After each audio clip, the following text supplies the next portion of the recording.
Hola, hoy veremos motores. El motor es uno de los inventos más importantes que se han hecho. Sin ellos no se podría explicar el avance que la humanidad ha tenido. Así de grande es su importancia. Ha facilitado la vida de los seres humanos. Son utilizados para hacer trabajos pesados y con mayor rapidez. Imagínate el tener que subir el agua de tu casa al tinaco en la azotea. Cuando alzas una cubeta con agua, has experimentado el enorme peso y cansa muy rápido el tener que cargar la cubeta y moverla. En tu casa seguramente tendrás más de un tipo de motor. El motor del carro de tu casa.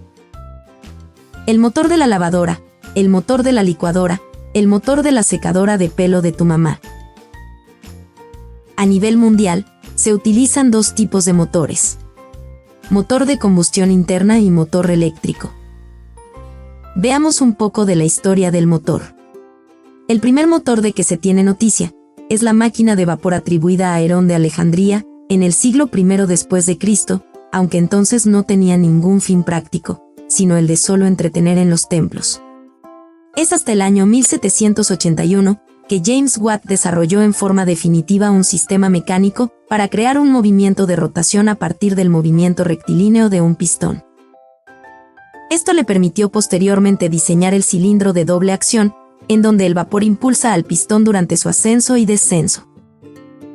Fue la primera máquina de vapor práctica, convirtiéndose en una de las fuerzas impulsoras de la revolución industrial. Gracias a este diseño, se construyó el que se considera el primer automóvil fabricado. Con el tiempo, se amplió la aplicación del motor a vapor, se instalaron en barcos, en molinos y en pequeñas fábricas. Para 1804 la primera locomotora estaba lista. Por primera vez en la historia de la humanidad, mercancías de todo tipo fueron transportadas por tierra y por mar, con algo diferente a la fuerza humana o de algún animal. Este gran invento permitió que se diera la llamada revolución industrial. El primer motor de gasolina que dio auge al automóvil fue el desarrollado por Carl Benz. Se trataba de un monocilindro de 2 tiempos que funcionó por primera vez en la víspera de Año Nuevo de 1879. Los motores a vapor y a gasolina, en sus primeros años, eran ineficientes, usaban cerca del 10% del calor generado en fuerza mecánica para hacer mover las cosas. Rudolf Diesel inventó el motor a diésel, que es más eficiente que el motor a gasolina. La mayoría de los motores a combustión interna son de 4 cilindros. Veamos el siguiente video del funcionamiento de un motor de 4 cilindros. Damos las gracias al canal Tecnología Entretenida en YouTube. Dentro del motor, se inyecta gasolina en forma de niebla, se mezcla con aire para hacer una combustión. El pistón cuando sube, comprime la mezcla de gasolina y aire, después, la bujía produce una chispa eléctrica, que provoca que se origine la combustión. La explosión es tan fuerte, que provoca que el pistón baje con mucha fuerza. Cuando el pistón sube nuevamente, es para desalojar los vapores producidos por la explosión. Uno de ellos es el CO2, que produce la contaminación. Nuevamente baja el pistón, se llena otra vez de la mezcla gasolina y aire, se vuelve a comprimir y nuevamente se genera la chispa, provocando una nueva explosión que hace que baje el pistón. Así es el ciclo del motor por cada pistón. Los pistones están sujetos a una pieza metálica, llamada cigüeñal. Este se encarga de transformar el movimiento de los pistones en movimiento circular, y es utilizado para mover las ruedas a través de la llamada transmisión. Bueno, hasta aquí con respecto a los motores de combustión interna. ¿Qué pasa con los motores eléctricos? Los motores eléctricos son el futuro de la movilidad y están siendo incorporados en carros de alta tecnología. Esto ocurre por sus múltiples ventajas tanto en rendimiento como en sostenibilidad ambiental y economía de uso. ¿Sabías que el motor eléctrico fue inventado antes que el motor de combustión interna? Se dice que el padre del motor eléctrico fue el británico Michael Faraday, que en 1821 demostró, por medios electromagnéticos, el principio de la conversión de la energía eléctrica en energía mecánica. Al igual que los motores de combustión interna, a lo largo de los años, el motor eléctrico fue evolucionando.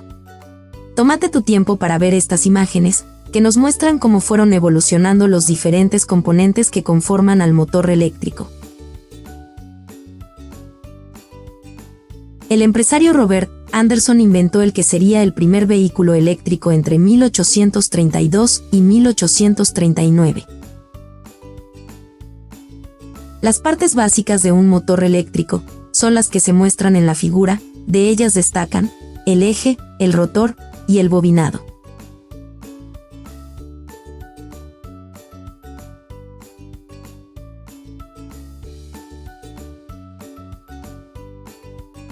Veamos ahora cómo funciona un motor eléctrico. El motor que vamos a ver por dentro es el que tienes en tu material.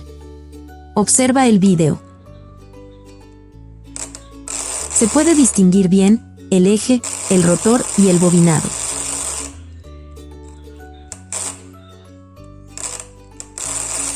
Nota cómo el eje gira de una forma rápida.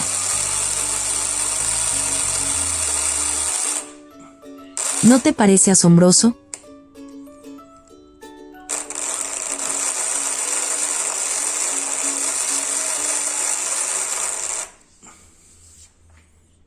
Bien, nosotros vamos a trabajar durante las prácticas de estos cursos de electrónica con los siguientes tipos de motores. El motor de 5 volts tiene la propiedad de girar a grandes velocidades. Tu motor puede alcanzar más de 11.000 revoluciones por minuto, pero no tiene fuerza de giro, es decir, tiene poco torque. Entendiendo el torque como la fuerza que se aplica para que algo gire. Hagamos la siguiente práctica. Vamos a hacer un circuito para encender el motor de 5 volts.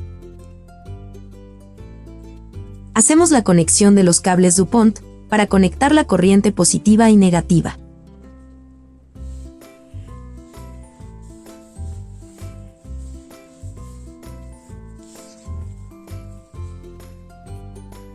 Después conectaremos los cables del portapila. Nota que los dejamos conectados de una vez, esto porque vamos a tomar el motor y conectarlo con los cables DuPont para que encienda.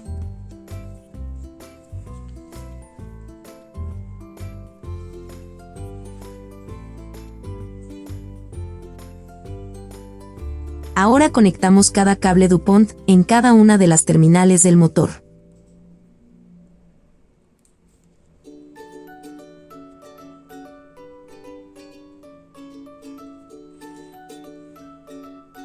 Cuando esté funcionando el motor, por ningún motivo, obstruyas el giro de las hélices, evita cualquier accidente.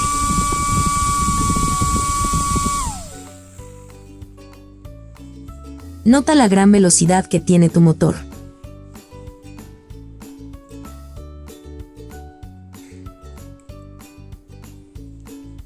Ahora intercambiemos los cables DuPont en las terminales del motor. Nota que las hélices giran en sentido contrario a la primera vez.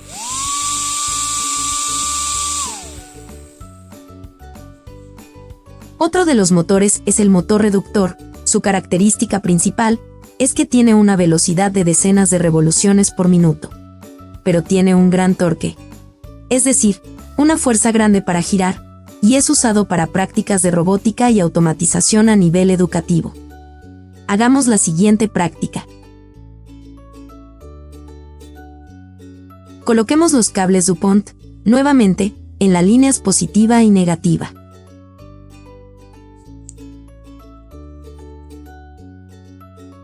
Y los cables del portapila en positivo y negativo, dejémoslo ya conectados, puesto que vamos a tomar el motor reductor con una de nuestras manos. Fijémonos en las terminales del motor reductor. Tómalo de la forma en que se muestra en el video. Coloca las puntas de los cables DuPont en cada una de las terminales del motor reductor.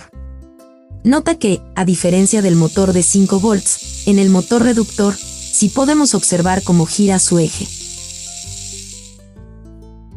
Cambia de posición los cables DuPont en las terminales del motor reductor y observa cómo va a girar en sentido contrario al anterior. También intenta con tu otra mano detener el eje del motor reductor. Verás que es casi imposible que lo puedas hacer.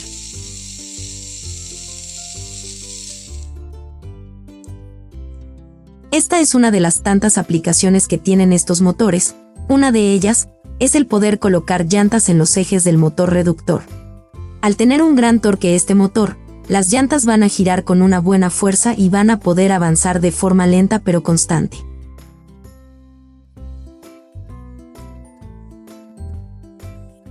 Las llantas no forman parte de tu material, se pone esto como ejemplo.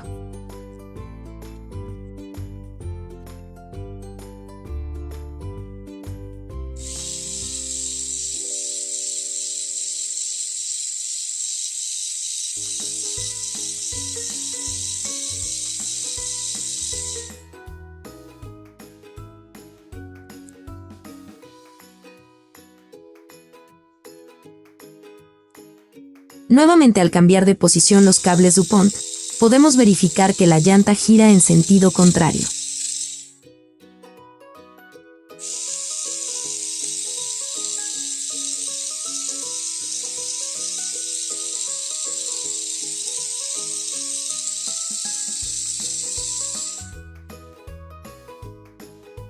El siguiente motor es un servomotor que se utiliza en robótica y en automatización. Su característica principal es la de poder programar los avances de su eje.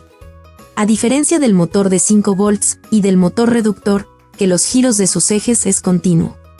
En el servomotor los avances se controlan en medida de ángulos, es decir, se le puede programar al servomotor para que avance 90 grados, que retroceda 45 grados. Ya lo veremos con calma en los próximos cursos de electrónica. Por último les muestro un servomotor que vamos a usar en los cursos de robótica y automatización, que es un curso aparte de este, y espero lo curses. Este motor lo vamos a usar principalmente para mover engranes. Volvemos a construir nuestro circuito. El servomotor viene con una capucha que permitirá una conexión más rápida.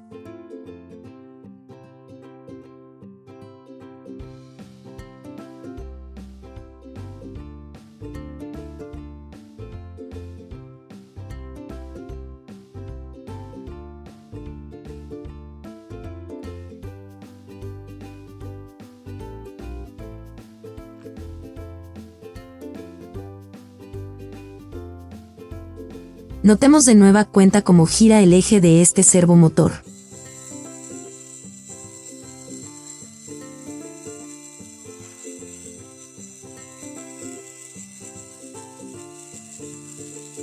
Nuevamente cambiamos los cables DuPont de posición, y al hacerlo estamos cambiando la polaridad.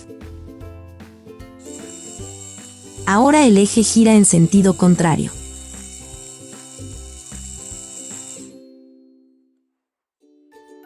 Veamos cómo funciona con un engrane.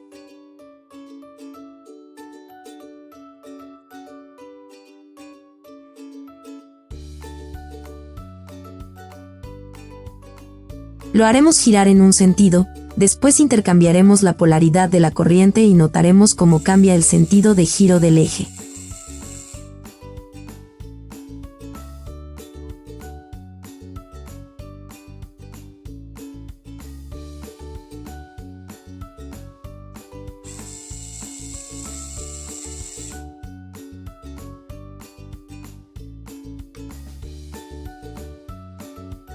Este tipo de motor lo vamos a poder controlar con la tarjeta Microbit a través de programación.